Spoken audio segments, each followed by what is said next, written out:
Se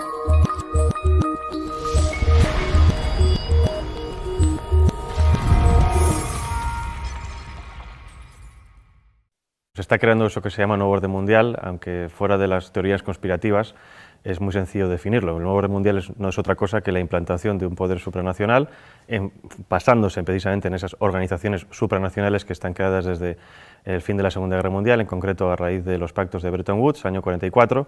Tenemos la Unión Europea, Fondo Monetario Internacional, Banco Mundial, la ONU misma y todas sus subdivisiones. Y lo que está claro que busca es implantar una nueva humanidad, un único mundo, con un único gobierno, con una única religión, un único sistema económico. Pero para eso tenemos que eliminar el ser humano anterior.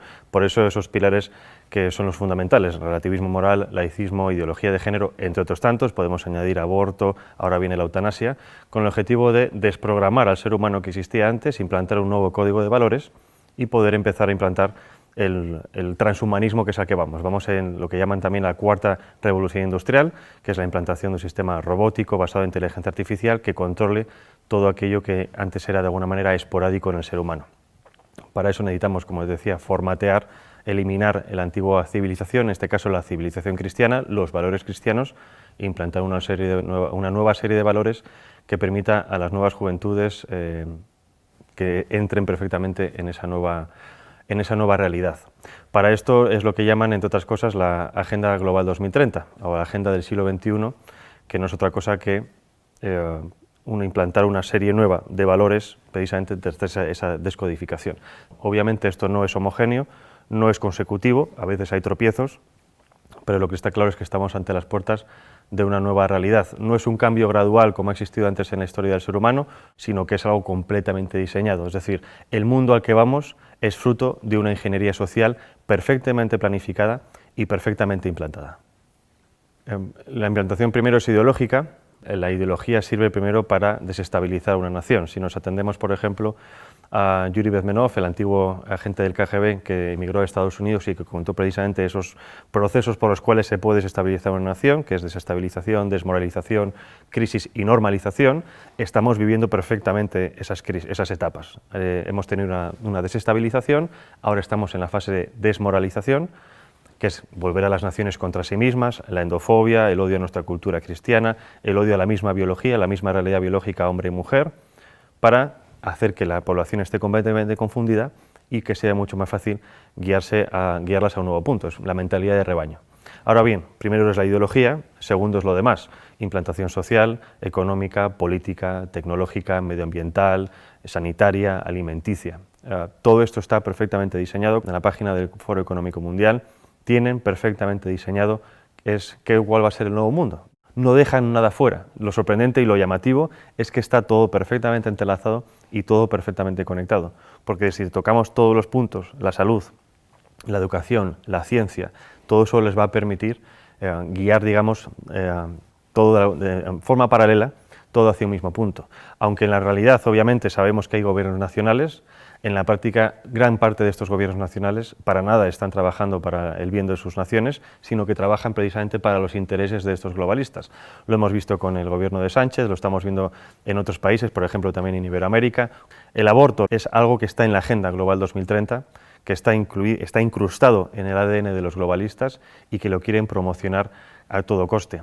El aborto, para que lo entendamos, es una política de Estado. El aborto se aplica desde el año 74 a través del informe de Kissinger, que viene precedido de un informe de la Fundación Rockefeller del año 72, que viene precedido de unas declaraciones de Robert McNamara, el que fue secretario de Defensa con Nixon y que en el año 68 pasó a ser presidente del Banco Mundial, en el que decían que debido al auge o debido a la expansión poblacional de ciertos territorios, en concreto África o Asia, ese auge demográfico podía reducir los recursos naturales necesarios para el imperio, en este caso Estados Unidos.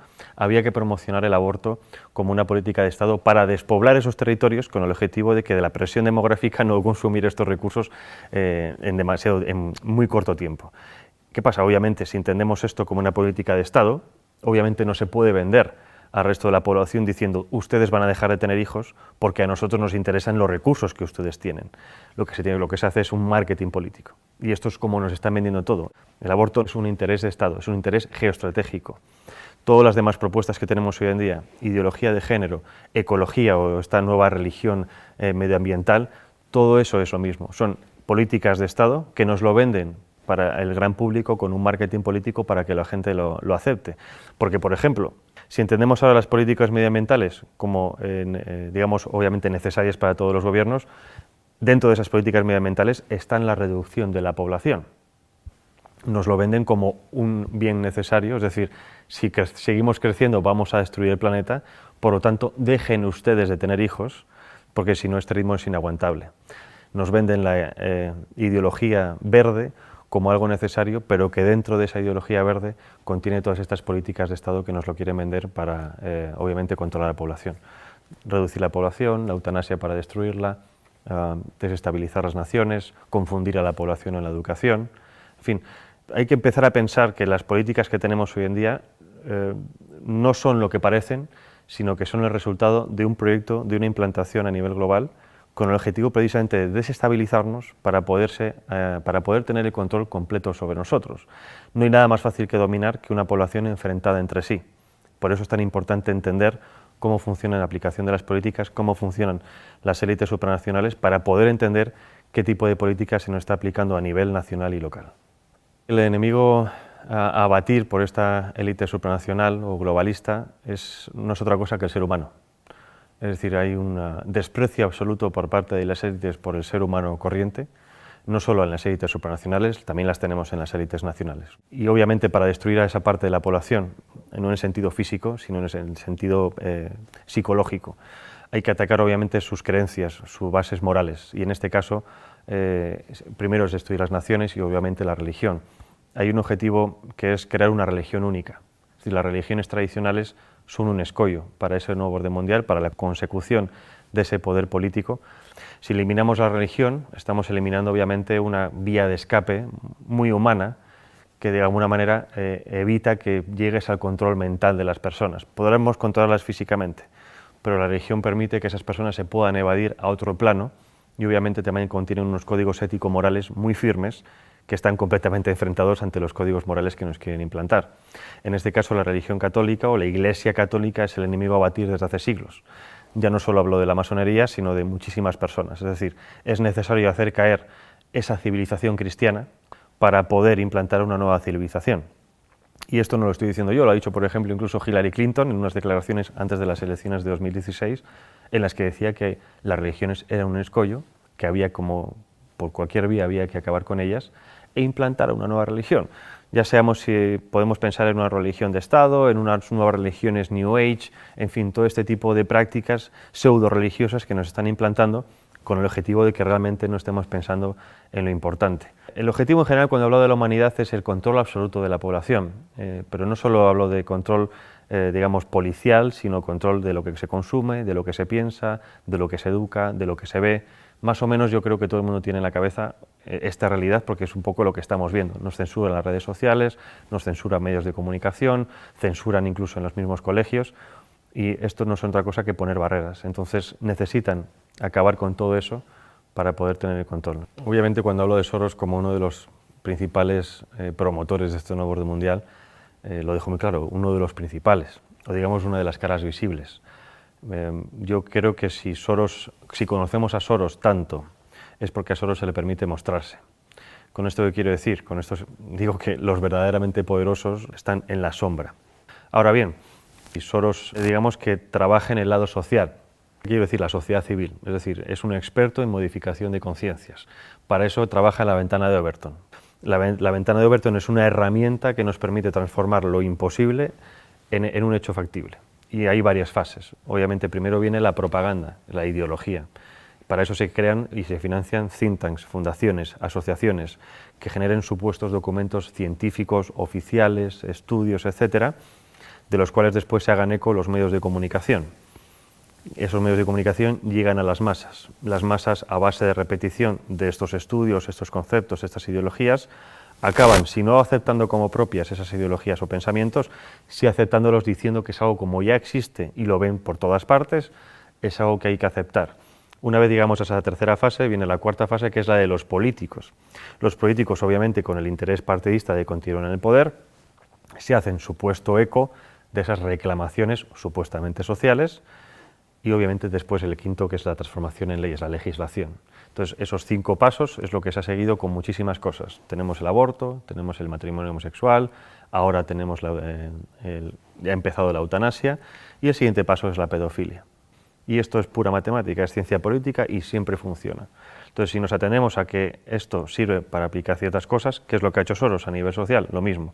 Ha financiado ONGs, asociaciones, fundaciones, ha financiado medios de comunicación, ha financiado a políticos e incluso ha financiado a instituciones como por ejemplo puede ser la Unión Europea o el European Council on Foreign Relations, que es la versión europea del CFR norteamericano, que es el principal lobby de la política exterior norteamericana, en este caso en Europa. Entonces, si tienes los 5 pasos o los 4 pasos de los 5 en tu mano, es mucho más fácil modificar la realidad de los ciudadanos precisamente porque toca todos esos palos. Si nos vamos a instituciones supranacionales, ¿cuál es el papel de la ONU, de la UE? Es muy parecido. Bueno, el Banco Mundial obviamente es la gestión económica mundial, lo mismo parecido del Fondo Monetario Internacional a la hora de préstamos. El control económico y los préstamos sirven para el chantaje económico a las naciones. Hay muchísimas naciones africanas que se han quejado precisamente del chantaje económico de dinero supuestamente de ayudas al desarrollo, siempre dependiendo de cuestiones como, por ejemplo, la implantación del aborto, la implantación de la ideología de género, de educación sexual temprana para los niños, etcétera, etcétera.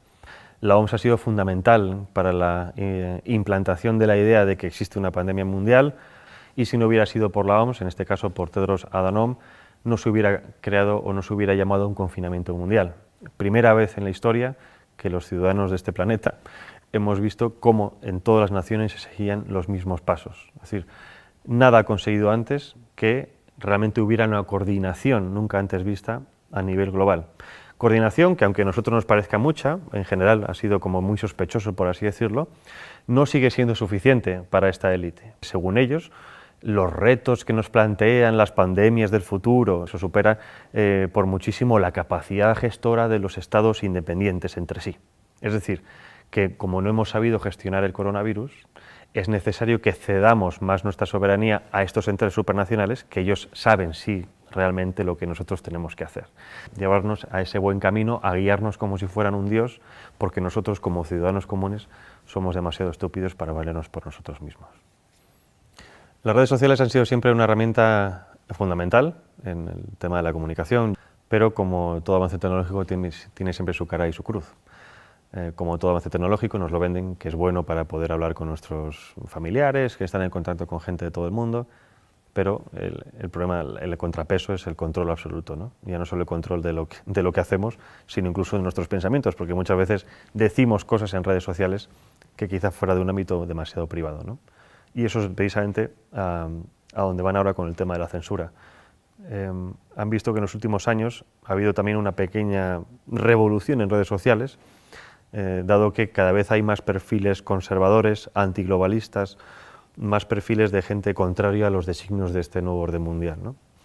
Y si estuviéramos realmente en un mundo libre, democrático, y esto lo digo para que la gente se dé cuenta de que no vivimos en un mundo libre, democrático, la libre circulación de ideas y de debates debería ser una de las principales características de todo sistema. Y estamos justo en lo contrario. Y no justo en lo contrario porque de facto no se puede hablar, porque antes sí se podía hablar de muchas cosas. El problema es que los que son realmente poderosos, los que controlan las cosas, se han dado cuenta de que si dejamos que libremente ciertas ideas circulen, no las suyas, en cuanto a debate, esas ideas ganan o se han demostrado que tienen más peso que otras. Es decir, por ejemplo, con el tema del aborto, ya no hay argumentos científicos médicos, ahora son argumentos puramente sentimentales, ¿no? El derecho de la mujer a elegir sobre su propio cuerpo, porque por eso saben que los argumentos médicos no pueden vencerlos. En cuanto a argumentos, por ejemplo, de información de los medios de comunicación, de cómo funcionan los medios de comunicación, de cómo funcionan los gobiernos, exactamente lo mismo. Se censura completamente a aquel que intenta hacer una crítica constructiva o negativa de lo que sea, pero hacer una crítica para avisar de qué está ocurriendo.